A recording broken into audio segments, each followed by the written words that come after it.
అందుకే మళ్ళీ మీ అందరికీ దీపావళి కూడా శుభాకాంక్షలు తెలియజేస్తున్నా.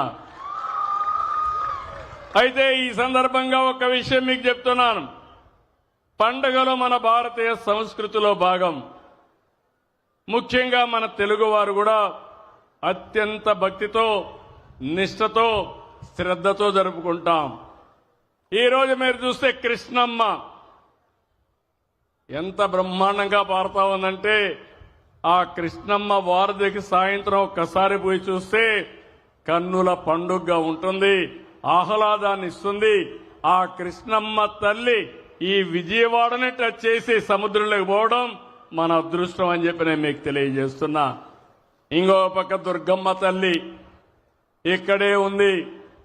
దుష్టుల్ని శిక్షించి మంచి వాళ్ళని రక్షించడానికి.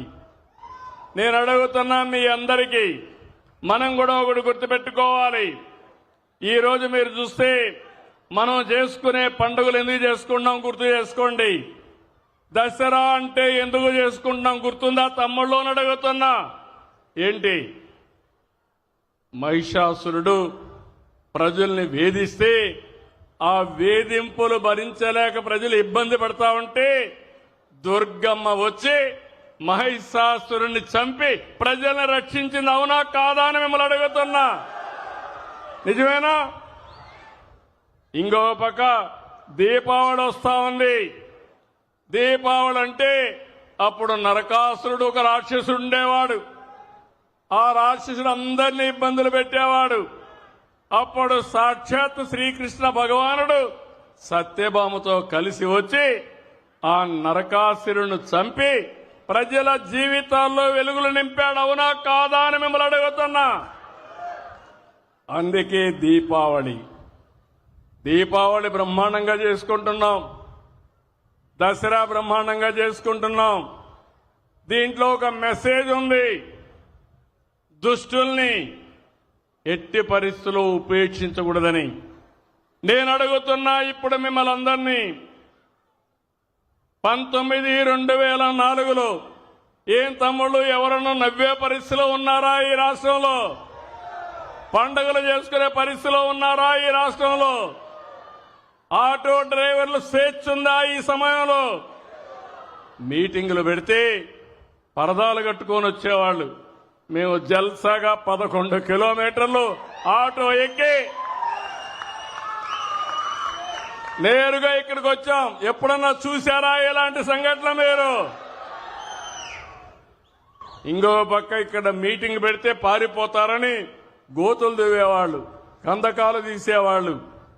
అన్నీ పోయినాయి. రాష్ట్రం విధ్వంస పాలైంది. నా జీవితంలో చాలా మంది వ్యక్తులు చూశాను కానీ మొన్న చూసిన విధ్వంసం నా జీవితంలో చూడలేదని చెప్పి కూడా నేను మీకు తెలియజేస్తున్నా. 1-2 కాదు, నాసి రకం మద్యం, పేదవాళ్లకు దక్కవలసినటువంటి ఇసుక, పేదవాళ్లకు ఇవ్వాల్సిన ఇంట్లో కూడా, ఇంటి జాగాల్లో కూడా బొక్కేసే పరిస్థితికి వచ్చారు. ఎక్కడ చూసినా ఇష్టారాజ్యంగా జరిగింది.